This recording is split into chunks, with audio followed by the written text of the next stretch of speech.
hard to speak in the afternoon because most people are tired. It's hot, it's muggy all the time in Nashville, maybe in East Tennessee too. So I'm going to try to keep you guys awake. I'm going to try to ask you some questions. And so there'll be a little bit of audience participation. Might be painful, but hopefully a little bit of fun as well.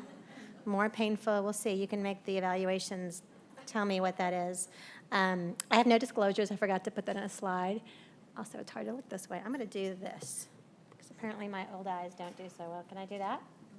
All right, here we go. So today we're going to talk about what palliative care is. We'll differentiate palliative care from hospice. We'll talk about some benefits. We'll review some of the initiatives our state has taken to advance palliative care, and then we'll talk about some resources. It's hard to talk about anything medical in the world that I live in without talking about a case. So this is a real patient of mine. This is a picture of her probably about 6 months before she died. This was a woman that I met. She and her husband one of the first few months I began working at Vanderbilt, so 15 years ago. And her daughter would come in with I guess a dictaphone. I don't even know what they are anymore. But she'd say, "Is it okay if I record?" And I'd moved from New York. I was like, sure, why not? And she was a reporter for the Tennessean, and so she would then write everything out and give it to her parents, who were at that point in their 80s. So when I met Mrs. D, she didn't have Alzheimer's. She was married, and she was just so energetic. She taught me about fainting goats, which if people have not heard of, you should learn about them. As someone from New York, I didn't know what that was, and I thought she was joking. So about 4 years after her husband died, in her late 90s, she was forgetting. And it became pretty clear that she had Alzheimer's, late onset Alzheimer's. And at that point, she lived by herself. She lived in Lewisburg. She had 4 kids, but only 2 lived local in Nashville. The other 2 were out of state. And that diagnosis was devastating for all the reasons you've heard today and more. It also meant that this woman who had made it to like almost 90 now had this new thing to worry about, which was going to really change everyone's lives. So the first question I'm going to ask you, and it's sort of a silly question because here I am talking to you about palliative care, but would you benefit from palliative care? So you can chuckle and laugh and be like, well, that's really silly. But we'll just keep going and I'll come back to that. So here are some facts and figures, and I don't know which facts and figures you got, but whenever I read them, I always try to get the most up-to-date ones, and I think I didn't based on the last slide. But this is what I found, and I think it's not shocking, but shocking at the same time. You read it, and it's kind of like going outside. It hits you like a brick, like the heat. These numbers do the same thing. So in 2016, 6 years ago, almost 5.5 million Americans were diagnosed with a dementia-like illness. And they think in the next 25-ish years, we'll have about 13.8 million. I don't even know what that number is. It's so big. Every 66 seconds, so basically every minute, someone will develop Alzheimer's. And in the next 25 years, it's going to be 1 every 33 seconds. It's a lot of people, and that's just America. And that comes out to about 1 million new cases annually. Okay. In 2015, and this is the cost, more than 15 million family members and their unpaid caregivers provided an estimated 18.1, again, numbers we can't fathom, at least I can't, $1 billion of care to people with dementia, which cost about $221 billion. So the Medicare payments for people with dementia as compared to those without, when you look at the over 65 age group, they're 2.5 times that of people without dementia. And if you look at Medicaid, that payment is 19 times. In 2016, the estimates of payment were about $236 billion for people who are over 65 with dementia. And I am sure you've heard or read or seen or experienced that the health care for patients with dementia, it's not that great. You know, we're spending all this money, and I don't know that we're doing this bang-up job. So now I'm going to keep asking this question sprinkled all over my 30 minutes of talk. Do you think she'd benefit from palliative care? Okay, no answers yet. So what is palliative care? And I apologize for the colors. I'm not very good with colors. They looked much better on a different slide deck. I tried to make that middle one, but you can't. So maybe it'll just glare out at you. But palliative care, as the Center to Advance Palliative Care has defined it, is a specialized medical care for people living with a serious illness. I didn't say terminal. I didn't say dying. I didn't say about to die. Serious illness. And it's provided to relieve patients from the symptoms and stress of an illness. The goal is to maximize the quality of life. It's provided by a team of trained individuals who work together, doctors, social workers, chaplains, nurses, Therapist, if you're lucky, a music therapist, a child life specialist, all these people to work together to provide sort of whole person, whole family care. And it's based on the need of the patient, not their prognosis. So again, does Mrs. D have some needs? I'm going to argue yes. It's appropriate at any stage in the illness, and I would say can and should be instituted or involved with curative care. Okay. So I'm going to show you the slide, and after you watch it, I want you to erase it from your memory, which you might wonder, why am I showing it to you? Because, when I ask people in the hospital, and I see Mario out there, so I'm going to call her out, like when we walk around and talk about palliative care, people will say, I know what palliative care is, and they'll say, but my patient's not ready. And they'll usually hunch their shoulders, and they'll say, we like you, Mohana, but, and then I'll remind them very gently, I was talking about a palliative care consult, not hospice. And I smile, and I put on my best $1 million smile with a mask, which is hard these days. And they look at me, and we kind of just have this awkward moment, and I say, I'm not talking about hospice, I'm talking about palliative care. And then I sneak my way in, right? So people know the difference, but don't know the difference practically. And this slide comes out because when hospice came out, hospice and palliative care was the same thing.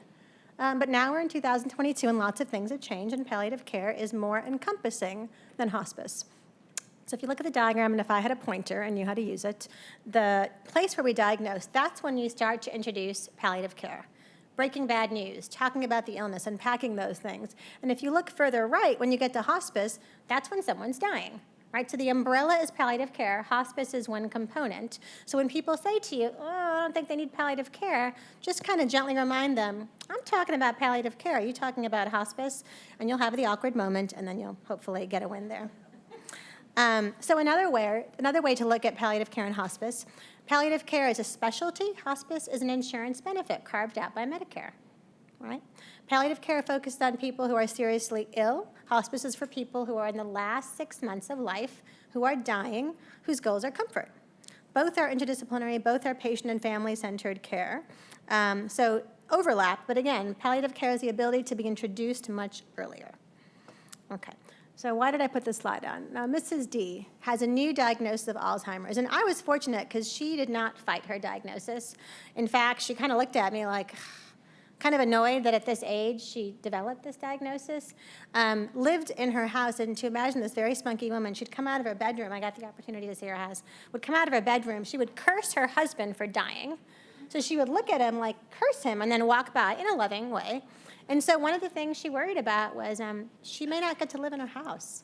She may have to move. She's going to lose the independence. She likes being independent. She was so independent, she drove her parents crazy. She'd ride her horse across the countryside when she was growing up and make all the goats faint, right? She liked to do what she wanted when she wanted, and Alzheimer's was going to change that. So when she got admitted to the hospital, her doctor, and I'm a primary care doctor as well, happened to run the palliative care services, so I would admit her to our palliative care floor, and our social workers would help her support the family in terms of the diagnosis. Our case managers would talk to them about transitions of when we needed to move from a safety standpoint. We helped with post-acute needs. We talked about transitions. We elicited what they understood. And so these are all the things palliative care teams can do. It's not just sort of the symptoms. It's a much wider scope. And again, the team looks like this. I think one of the things that sometimes physicians think, I'm sure no one here, is that maybe we can do the whole thing. And the reality is, I would love to say that I can engage the patient or the family and everything's going to be good, and that's nonsense, right? Sometimes, or often, there's going to be other people on our team who are going to better engage that person. Last week, I was dealing with an 82-year-old who didn't have Alzheimer's, different disease, but was still forgetting. And he began talking about his spiritual concerns, and I did my best. And at one point, I kind of looked over, and I was waiting for our chaplain to say something, and he stepped right in, and it was beautiful. And all I could say to him was, next time, sooner, please, sooner, right? So the thing about the interdisciplinary team is it allows you to provide good care, and you all get to work together, which kind of the sum of the whole is greater than each of its parts. So Mrs. D, what do we think? Am I convincing you yet that she needs palliative care?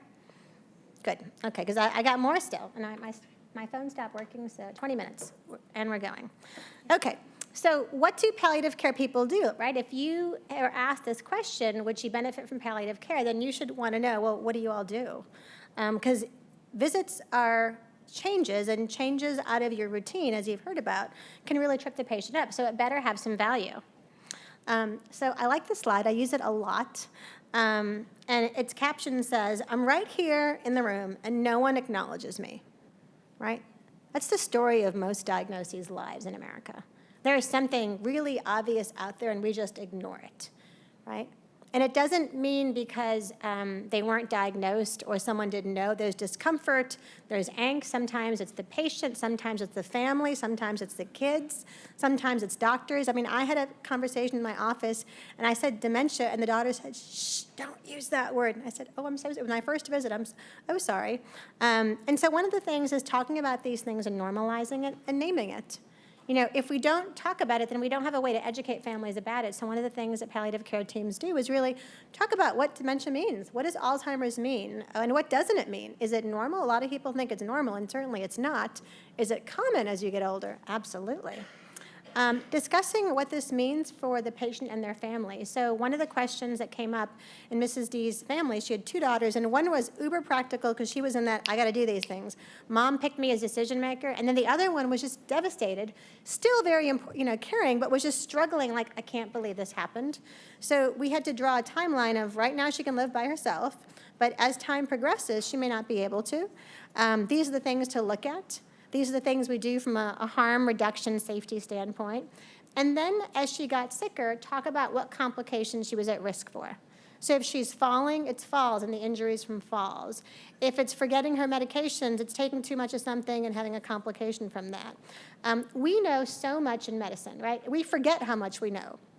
Sometimes we don't think we know anything, but we do, because when you talk to someone who has no idea and you give them these nuggets, you can kind of give them this aha moment, and that's what we want to be able to do. We want to empower these patients and families to be able to better understand and cope with their illness so they can hopefully have a better life, and their families also are benefiting. So something I never learned about in medical school, and maybe because I'm so old, I don't know, but we didn't talk much about trajectory. And I talk about it all the time, right? Trajectory to me, it's like the key to the maze, right? People have pathways depending on their diagnoses, and if you have more than one, you can have a few different possibilities. And we know what those look like, but patients and families don't, right? And my dad loves watching TV sometimes, The Strangest Things, all these crazy medical shows, which would drive me bonkers.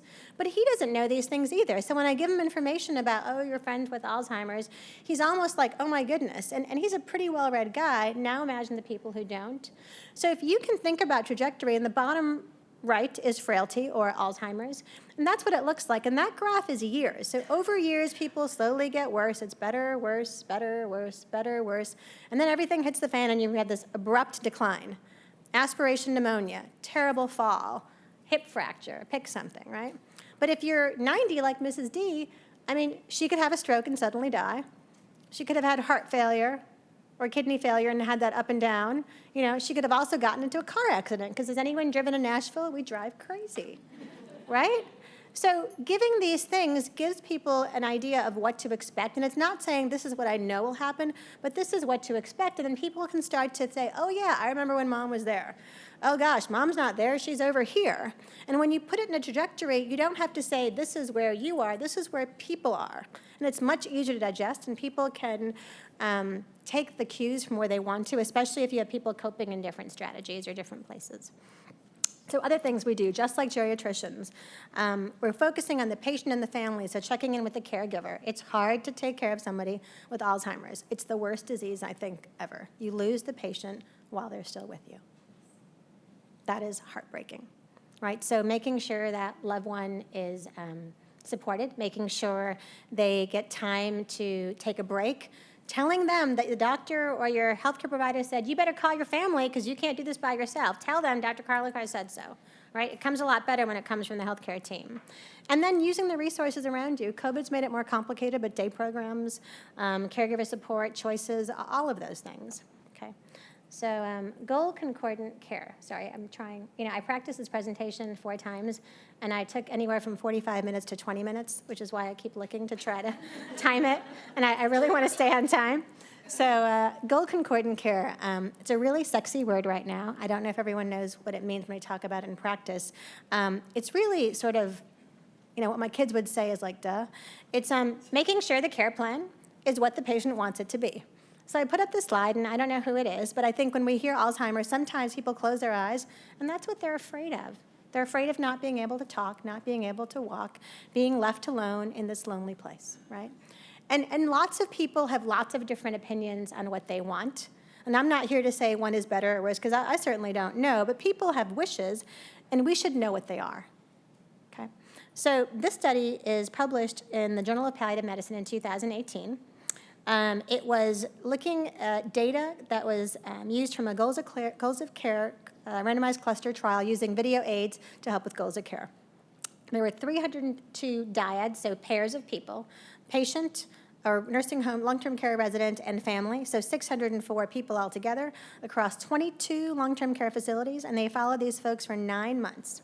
Okay, people who were eligible were patients who had dementia with a global deterioration score of 5, 6, or 7. A 5 is probably a fast scale 6, diagnosed for a year and a half, needs help with ADL, significant memory deficits, not dying, right? Not the picture of the woman I showed you before.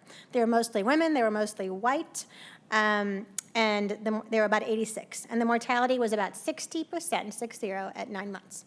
So what did they find? They found that most families wanted for their loved ones comfort, even when these folks weren't dying. That was their priority, okay? And that number that the families chose was 66% wanted comfort. Now, on the long-term care resident plan, and this I think would be happening everywhere. I don't think we're singling out North Carolina here. I'm sure the same thing is true of Tennessee. So the long-term cares plan, the concordance with what the families thought, it was 49%. So what I want you to think about is if you just flipped a coin, you would do better, right? 49% isn't even 50%, so basically it's chance. And when they used the video aids, they were able to improve concordance to 69%. So if we make an effort, we can try to get a sense of what people want, but we have to make an effort. And this isn't like a judgment. I don't think we're resourced to be able to do this. I think there's a lot of systems changes that need to happen. I showed you those slides about cost, and one of the things that they noticed was in these folks' families where they picked comfort, there were half as many hospital transfers. Think about if your patients could have half as many hospital transfers, and just the benefit that would have on that patient and their family. So barriers to achieving goal concordant care. We talked about how important it is, but what gets in the way? We get in the way, healthcare providers do. We're not trying to be difficult. You know, we're not trying to do this at all, but the reality is that we, because of our own innate, as we are human beings, become a barrier. And the study's old, and I found lots of studies that show the same thing, but I like this one because it packs a punch. So 343 physicians and 468 patients terminally ill of lots of different diagnoses looked at by the University of Chicago. And what they found was a survival for these folks for 3.5 weeks, and the doctors were right 20%. So the corollary is they were wrong. Go ahead, say it, 80%. Yeah. So my daughter's in college, and if she came home and said, "Mom, I got a 20%, I would look at her and say, "What the hell is NYU doing? Like, that's not okay." So we're wrong all the time, and when we're wrong, we overestimate prognosis. And the problem with that is I think people are being nice. I think people mean well, but if I tell someone they have longer to live, well, they make their plans accordingly. Maybe they go back to Wisconsin where they're working because they don't have time to spend with mom. Maybe they don't take time off from their job. Maybe they have them go to a rehab facility as opposed to home. I mean, these decisions matter, and I don't think people are trying to be difficult. I just don't think we're good or comfortable. So like, what if we had the crystal ball? We always talk about, oh, how long does my loved one have? I don't have a crystal ball, right? I've said that. You guys have said that too. Okay, what if you had the crystal ball? Because sometimes we do. Every now and then we do. Right? And this was published by the same author, Christakis, and what he said was in less than 2/3 of the time, we would tell the truth. So in general, we can't prognosticate, we overestimate, and when we know the answer, we just don't tell people. And again, I don't think we're jerks, I just think it's hard. And one of the things that palliative care teams excel in is talking about these things, talking about the very uncomfortable things that is prognosis. Healthcare system, like that's an easy one, right? Healthcare system, you've heard lots of talks, you will all day long, you'll watch the news, what a barrier we are. So here's a paper published in Norway, America's Not Alone, nobody has it right yet. So this was published in 2018. It was looking at qualitative interviews by RNs and LPNs. They interviewed 20 people, and what they found was there was no continuity, and that lack of continuity was a threat. Hospitals tended to work in a business model even if they weren't a for-profit. And this part, every time I look at this slide as I practiced, it just, it dawned upon me how obvious it is, but we need to have a presentation or a paper to put that to life, that the end-of-life transitions paradoxically works against optimal end-of-life care. So Mrs. D. Mrs. D starts out in her house and she gets worse. So does she get to stay in her house? No, they sell the house, right? So now she's in a new place in an independent living because they weren't ready for assisted living just yet, and neither was she.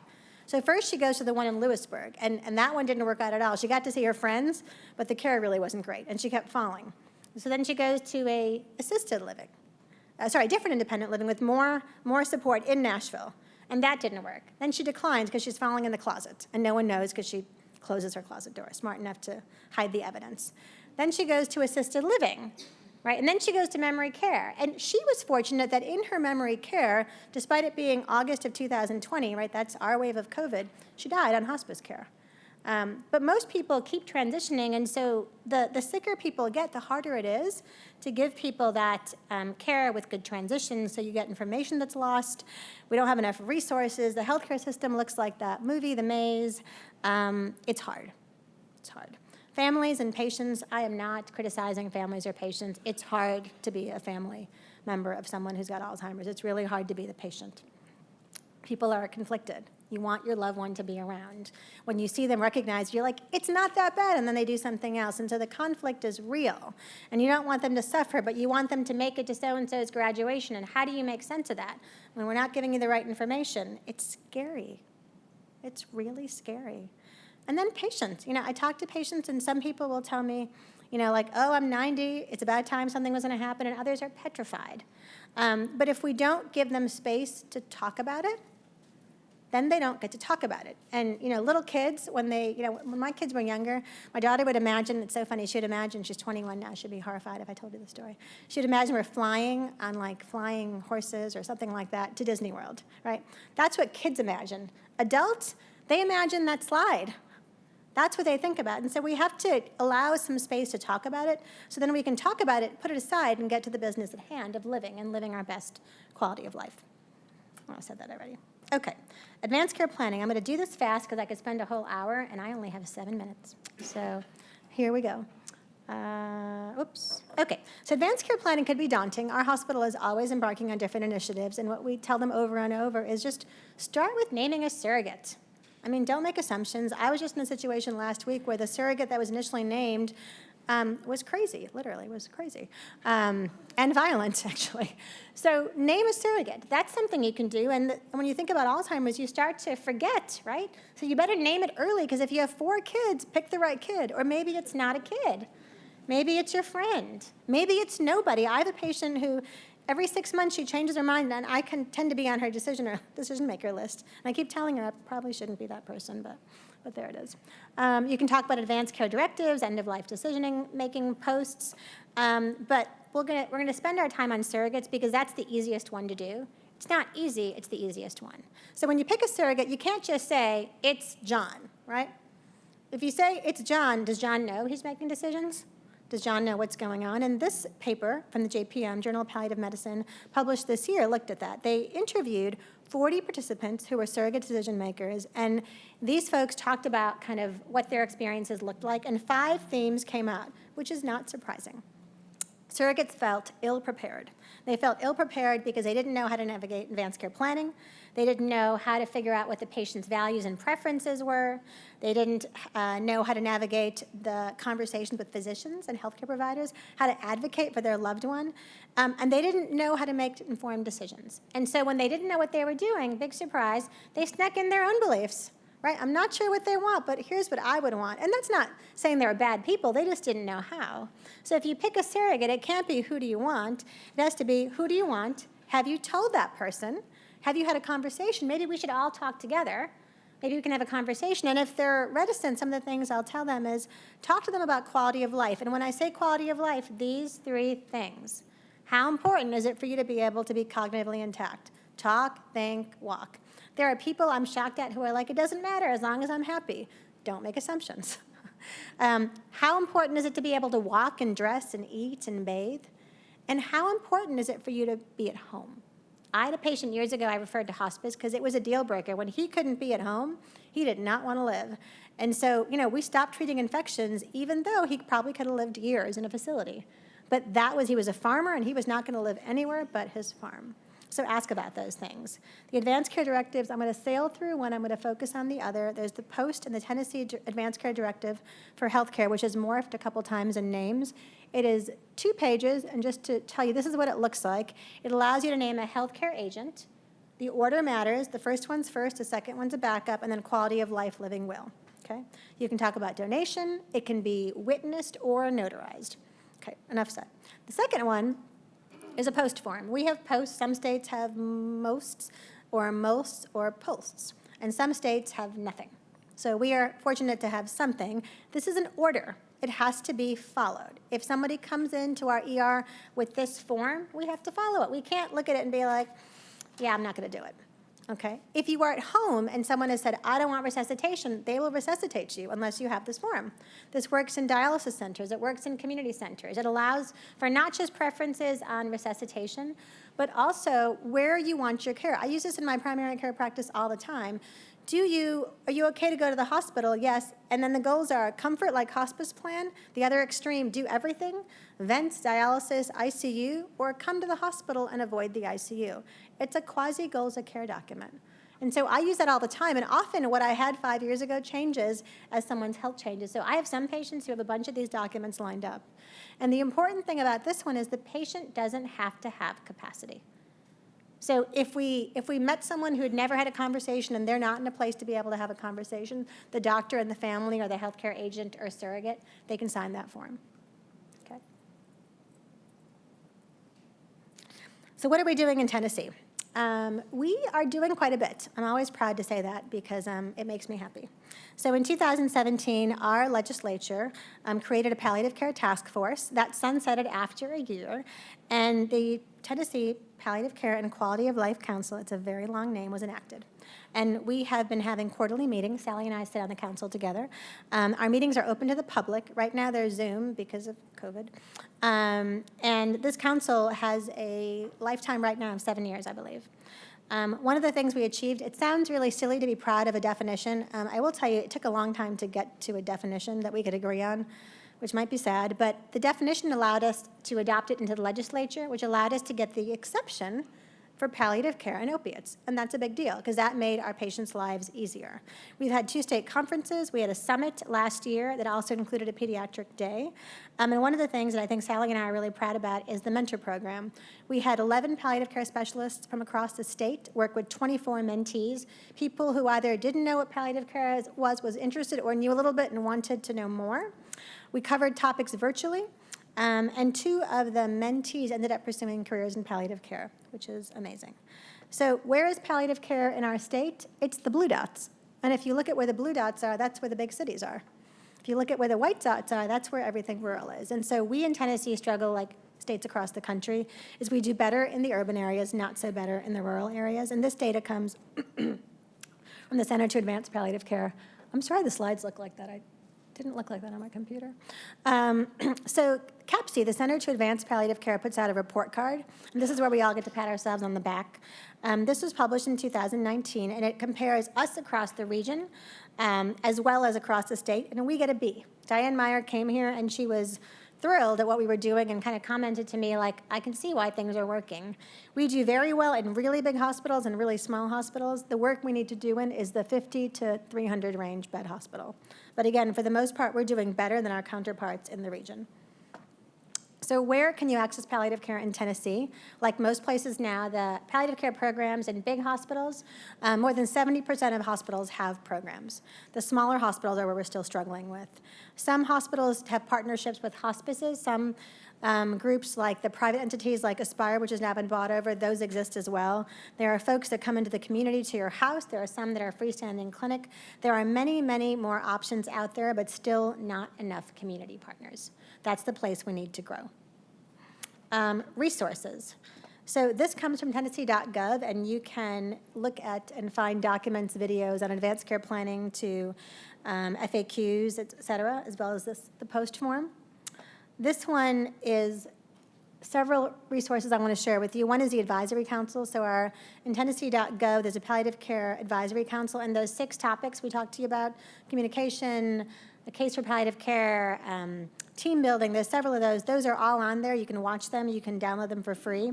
The Academy of Hospice and Palliative Care, as well as the Center to Advance Palliative Care, have information available for people who are not members.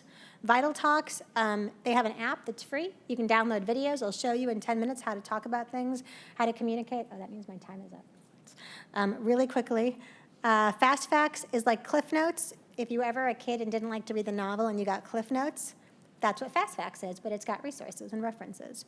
And the Conversation Project is a national organization to advance palliative care, and care planning. So Mrs. D. Mrs. D died in August. All of her family was able to be at her bedside. She lived up until, like, I would say the last 6 months before she died. One of the last visits she came to me, she both made fun of me and complimented me all at the same time, and it was just, it was funny. Did you know you're pretty? You didn't know that. And then she kind of changed her mind. But she had this, like, energy about her, and we had a plan, and I think that was probably the most important thing. And all of the, her kids would be embarrassed at what she said sometimes because it wasn't like her. They had a plan, and they knew what to do, and when she died, they were at the bedside. It wasn't in the middle of the night. People had time, and her granddaughter, whose first name is the same as hers, they all gathered around, and it was peaceful. And this was August of 2020, when the rest of us were in the hospital drowning of COVID patients. So I hope that you see that palliative care can be helpful, especially earlier on a diagnosis like Alzheimer's. Our healthcare system is really complicated, and one of the things I think palliative care teams do really well is to help folks get the maximal quality of life while navigating through this healthcare system that is so complex. Our goals are to support families and patients, and I hope everyone can be proud that Tennessee as a state has done quite a lot to advance palliative care, and so we're doing a good job.